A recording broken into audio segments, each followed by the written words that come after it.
Bonjour, Bonjour. ça va? Abbas. Très bien, bienvenue. Tfadal. Merci.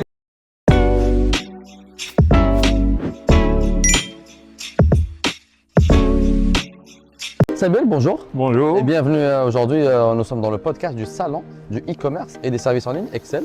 Vous avez lancé une plateforme de location de véhicules qui s'appelle Sayaratik. Oui. Et aujourd'hui, vous êtes présent ici dans le salon Excel et on a vu un grand nombre de visiteurs. Est-ce que les visiteurs ont vu et ont été intéressés un peu par les services en ligne, notamment en ce qui concerne le véhicule? Oui, il y a eu une influence record depuis le premier jour. Et donc notre entreprise qui est Rapidum Service a lancé une nouvelle solution pour la location de véhicules qui est composée de deux parties. Une partie qui est B2B, destinée aux agences de location, qui s'appelle TrendDZ, qui les aide à gérer la location, à transformer leur site internet en plateforme de réservation. Et puis il y a la partie destinée au grand public qui s'appelle Sayaratik, c'est une application et un site web et qui permettent aux gens de réserver un véhicule, de comparer les véhicules disponibles, les prix, les options et d'effectuer la réservation. Et donc là, le citoyen algérien, depuis un certain moment, il s'intéresse à des services en ligne. Il essaie d'être exigeant, j'imagine. Hein. Et là, il s'intéresse à… Est-ce que vous voyez un petit peu ce développement-là entre les 5-10 dernières années et maintenant? C'est clair. Et le défi, c'est d'arriver à instaurer ces nouveaux outils. C'est-à-dire, il y a eu des tentatives de solutions qui ont été lancées sur le marché, mais qui n'ont pas été suivies parce qu'il s'agit de développer des choses qui collent au comportement du consommateur algérien. Donc on a essayé de faire quelque chose qui, étant nous-mêmes des loueurs de véhicules, on est touché par cette problématique, etc.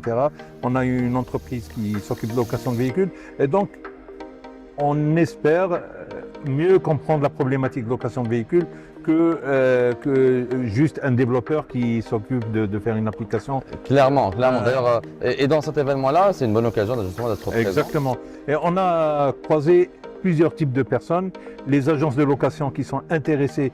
Parce que, en fait, la problématique, c'est quand on est agence de location, on est connu juste dans le quartier.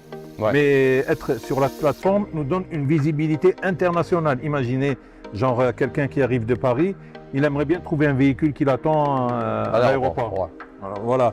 Et donc, on a eu les agences de location très intéressées, les agences de voyage qui ont des besoins en location véhicule ponctuels. Et puis, la majorité des gens, le grand public qui ont besoin de véhicules. Et mystérieusement, on a eu beaucoup de gens qui veulent louer leur propre véhicule, mettre leur véhicule personnel à la disposition. Ça commence à se faire un peu partout dans le monde, hein, notamment en Europe. Et là, il y a un problème juridique, genre pour l'assurance, ce qu'on appellerait le car sharing. C'est très possible, notre plateforme le permet, mais il y a une problématique juridique, je pense qu'il sera réglé avec le nouveau statut d'auto-entrepreneur, puisqu'on peut être auto-entrepreneur et donc facturer la location à un tiers. Une entreprise ou un individu. Mais c'est quelque chose, on a été étonné justement pendant ce salon, énormément de gens nous posent cette question. Est-ce que je peux louer mon véhicule? Grâce à vous.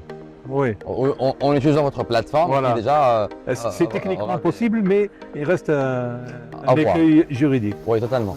Si on revient un petit peu à l'événement, on a vu ce grand nombre de visiteurs, on a vu beaucoup de curieux, des gens qui ont commencé, des gens qui veulent commencer. Comment ça a été l'expérience pour vous? Est-ce que vous avez eu beaucoup plus de curieux que de gens qui étaient sur… beaucoup plus de gens sur le e-commerce? On a besoin de curieux. On a des gens qui viennent juste poser la question, alors vous faites quoi? On fait ça. Ah super, ok, au revoir. Mais c'est bien, c'est la sensibilisation. C'est un des buts les plus importants. C'est un des buts, oui. Déjà, être dans la tête des gens, savoir qu'il y a une entreprise qui fait de la location, même s'ils ne nous connaissent pas, ils n'ont jamais utilisé notre service.